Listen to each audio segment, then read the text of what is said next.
Saludos, buenas tardes a todos. Gracias, ¿verdad? Por la invitación que me dieron durante el día de hoy para hablar sobre lo que es el libro del Jaque Mate de las Reinas. Pues a mí me tocó, ¿verdad? Desde una perspectiva psicológica y emocional a analizar este libro del Jaque Mate de las Reinas, ¿verdad? Que nos adentra a lo que es la violencia doméstica y lo que conocemos hoy como la violencia de género. Las Naciones Unidas definen la violencia contra la mujer, ¿verdad?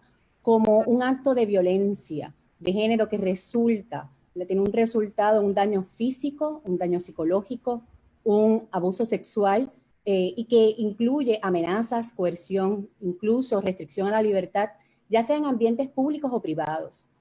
La Organización Mundial de la Salud identifica esto como un problema de salud pública que impacta a 1/3 de las mujeres. La violencia contra la mujer es un tema, ¿verdad?, que está muy presente en nuestra sociedad puertorriqueña. Estadísticas recientes, ¿verdad?, de la Policía de Puerto Rico del 2019 reportan que 6.725 incidentes de violencia doméstica se dieron durante ese año. En su mayoría, las víctimas eran mujeres. Este tipo de violencia tiene dos caras: la cara del agresor y la cara de la víctima. Vamos a empezar a hablar, ¿verdad?, a tono con lo que el libro nos va narrando, un poco de ese agresor. ¿Cuál pudiese ser esa razón o factores que pudiesen desencadenar este tipo de conducta? Hay estudios, ¿verdad?, que mencionan que algunos agresores presentan problemas de salud mental, déficit de destrezas sociales, o que pueden estar a lo largo de su vida expuestos a una violencia intrafamiliar que desencadena, ¿verdad?, en que desarrollen este patrón de comportamiento cuando se relacionan con otras personas. Ciertamente esto es un perfil, esto no significa que implique causalidad, y eso es bien importante, porque debemos de tener en cuenta que aunque pudiesen presentarte estas características, no se debe restar la responsabilidad que tiene el agresor de estos actos. Tomando en consideración, ¿verdad?, el origen de estos comportamientos que pudiesen ser multifactoriales, me gustaría adentrarme un poco sobre las características que son presentadas dentro del libro del Jaque Mate de la Reina. En el ámbito emocional interpersonal se desprende que estos individuos, ¿verdad?, que este porciento que mencionó Alba al principio, este 11%, presentan unas características de egocentrismo, de grandiosidad, una falta de remordimiento y de sentimientos de culpa que vamos a ver a lo largo de la lectura. Es esa incapacidad de sentir empatía, ¿verdad? Esa incapacidad de ponerse en los zapatos de otros, de poder sentir lo que el otro está experimentando o sintiendo.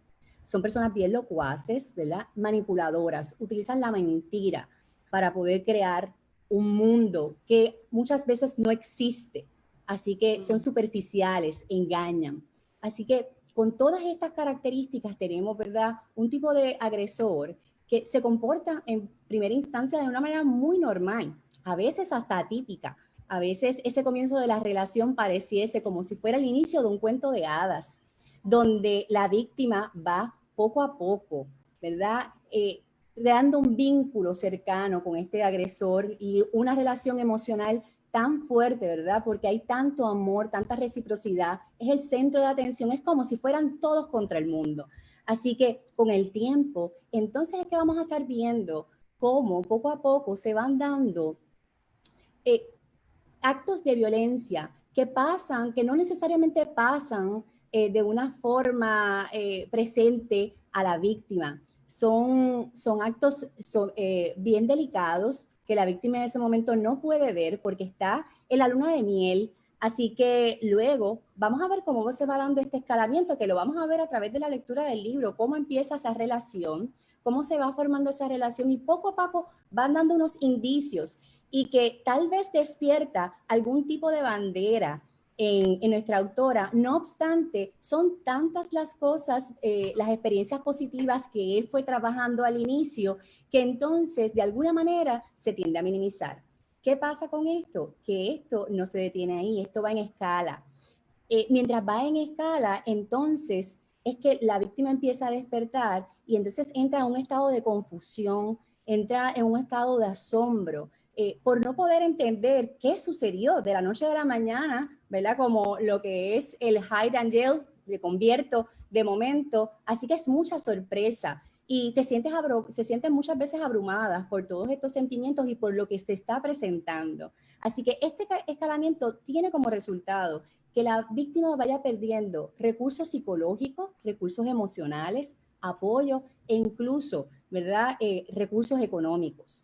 La neurociencia, ¿verdad?, que es lo que estamos evaluando, todo lo que tiene que ver con el cerebro, nos dice la violencia consecutiva, el patrón de maltrato, tiene un impacto en las estructuras cerebrales. Así que mucha gente se pregunta, ¿pero por qué se mantiene en una relación de violencia si les está haciendo daño? Esto nos explica que cuando las víctimas son sometidas a unos patrones de maltrato, esas estructuras cerebrales se ven afectadas, lo que tiene como resultado que la toma de decisiones, la memoria e incluso el manejo emocional se vean comprometidos. Así que entrando entonces en ese ciclo de violencia doméstica o violencia de género, muchas veces se dan, ¿verdad?, diferentes etapas que muchas veces que conocemos sobre esto, y se va dando, ¿verdad?, todo lo que es el aumento de tensión a través de la amenaza, a través de los insultos, a través de la crítica y desvalorización, ¿verdad?, de esta víctima. Hay otra etapa que es parte del ciclo, ¿verdad?, que se da la violencia. Es interesante ver cómo este hombre, ¿verdad?, a diferencia de lo que tal vez estamos acostumbrados, no utilizaba esa violencia física tal vez directamente, pero utilizaba la violencia a través de romper cosas personales de la víctima, de la amenaza, de evaluarla, de todo el tiempo tratar de intimidar. Así que me parece bien importante porque estamos acostumbrados que un moretón, ¿verdad?, este aspecto físico es lo que está dentro del componente de violencia doméstica y no necesariamente. Existe lo que es el abuso o el maltrato psicológico, que realmente es el abuso que no se ve, ¿okay? Que es el abuso que no necesariamente, que cuando vamos a un tribunal es mucho más difícil de probar, ¿okay? Así que, y luego vamos viendo, ¿verdad?, a través de la narración de Alba, cómo ese hombre, luego que se va a dar cuenta de que ella de alguna manera se estaba dando cuenta, se percataba de lo que estaba ocurriendo, pues entonces aquí venían las promesas de cambio, tú eres la persona que me vas a ayudar a ser mejor, o incluso la responsabilizada de sus actos, algo muy característico. Así que es importante, ¿verdad?, mencionar que entre las reacciones, ¿verdad?, que la víctima tiene para permanecer en este ciclo son multifactoriales. Hay un aspecto emocional que ya hemos hablado, hay unos aspectos que están comprometidas, ¿verdad?, psicológicamente, esa rueda de poder y control donde trato, ¿verdad?, a través de esa amenaza, intimidación, de mantener a la víctima dentro de la relación. Así que ciertamente vivir una experiencia como esta es bien traumática y deja una secuela emocional bien grande, ¿verdad?, en la persona que la vive. Ya de por sí es bien difícil haber sido víctima de un evento de vida como este. Así que de coerción, de desvalorización. Pero una vez la víctima, como el caso de Alba, determina que va a terminar con esto y va a parar este ciclo, no necesariamente terminó su camino. Comienza la segunda odisea, ¿verdad?, el segundo camino que muchas veces está lleno de barreras y de escollos, ¿verdad?, y que dan paso a una revictimización. Y que dan, ¿verdad?, paso a que la persona pueda reexperimentar esos eventos traumáticos a través de esa narración continua de ese testimonio. Me parece interesante lo que establece el National Crime Victim Law Institute sobre lo que es la revictimización y que se trae muy evidente en el libro.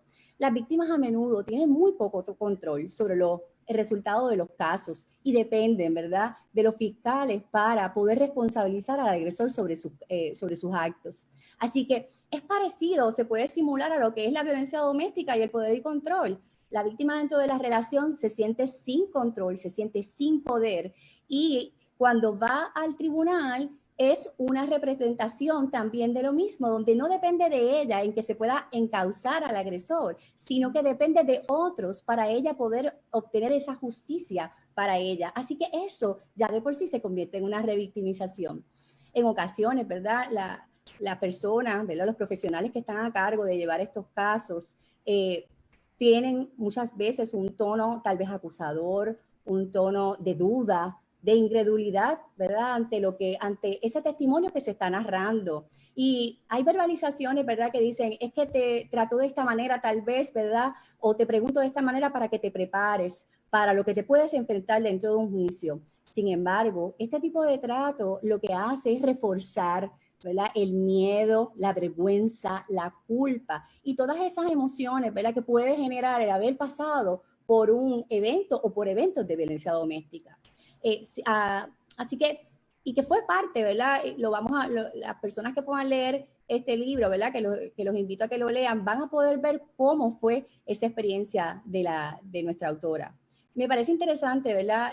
Detenerme, ¿verdad? Porque el sistema tiene dos caras, ¿verdad? Yo no quiero presentar un sistema en el que no hay empatía. Ciertamente, Alba se encontró con escollos, pero por otro lado, se encontró también con gente que le ofreció apoyo, ¿ok? Que fueron facilitadores en su proceso. Y esa confianza que le brindaron, esa seguridad que le brindaron, dieron paso a que ella siguiera desarrollando y fortaleciendo su empoderamiento. Así que el impacto de abuso físico, mental y financiero, ¿verdad? Que tiene también la violencia doméstica, a menudo, ¿verdad? Aumenta cuando se tienen que enfrentar a este tipo de audiencias en cortes abiertas, donde tienen que enfrentarse directamente al agresor. Así que esto es otra revictimización dentro de lo que es el sistema, ¿verdad? Dentro de cómo está estructurado el sistema.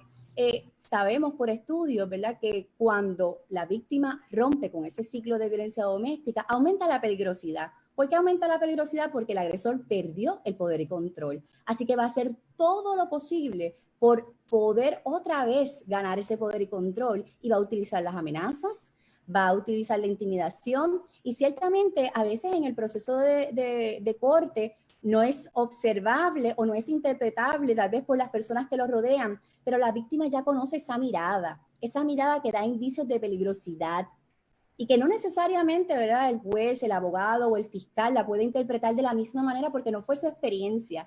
Así que ciertamente, ¿verdad?, el proceso en sí pone a la víctima más vulnerable en ese sentido. ¿Ok? Otro factor, ¿verdad?, que podemos decir que puede aumentar lo que es la revictimización es la pérdida que ellas tienen de lo que pensaban que era esta relación perfecta, que le daban amor, ¿verdad?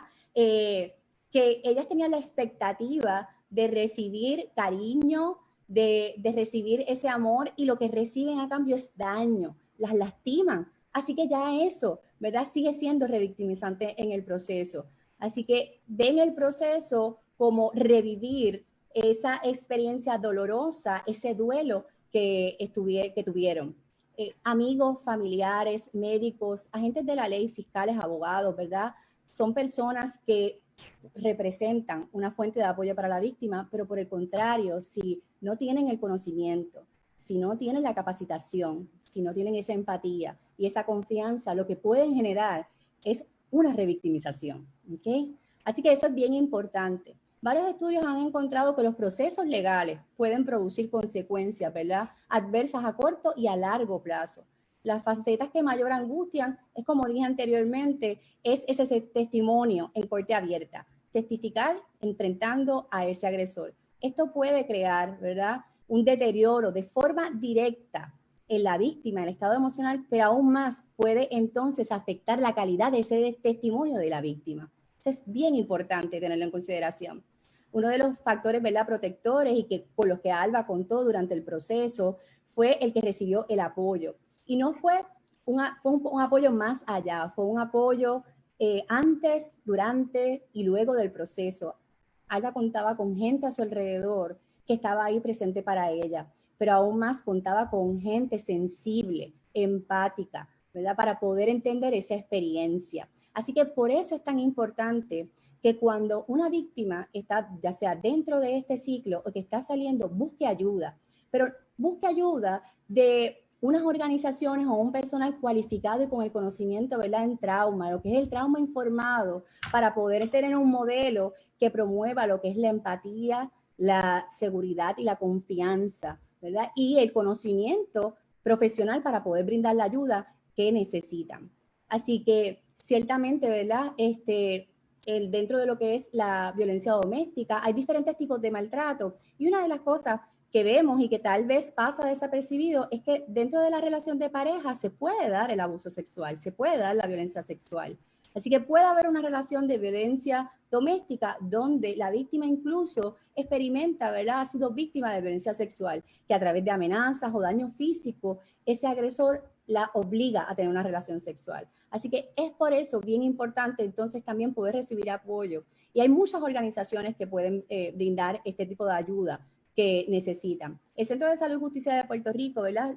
Brinda servicio a mujeres que han sido víctimas de este tipo de, ¿verdad?, violencia sexual dentro de la relación de pareja, brindando diferentes servicios de terapia psicológica, intercesoría y bien importante lo que es el preparar para el proceso del tribunal, ¿verdad? Que es un ambiente que pudiese representar adversidad.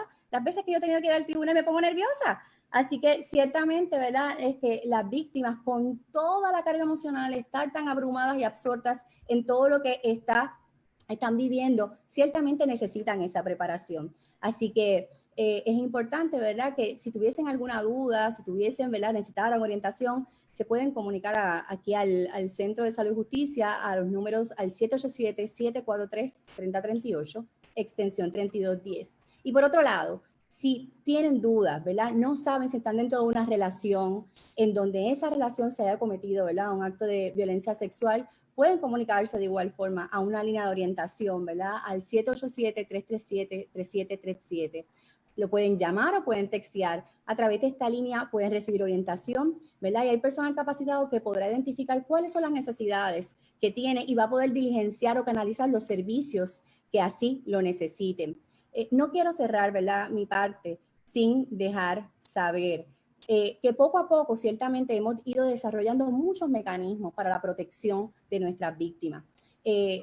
Todavía nos queda un largo camino por recorrer. Ciertamente la licenciada, ¿verdad?, la honorable juez al inicio nos dio todo el camino que hemos recorrido para ayudar a nuestras víctimas. Ciertamente es sumamente importante, pero desde mi perspectiva todavía tenemos que hacer más. Todavía nos toca. ¿Cómo lo vamos a hacer? A través de estos foros, educando a los profesionales, ¿verdad?, que tienen interacción con las víctimas, haciéndolos conscientes de esto, de la información, de las dinámicas que se dan, haciéndonos ver que ciertamente la violencia doméstica no va engranada o no va relacionada directamente, ¿verdad?, con esa clase socioeconómica, esa preparación académica, esa raza. La violencia doméstica no tiene rostro.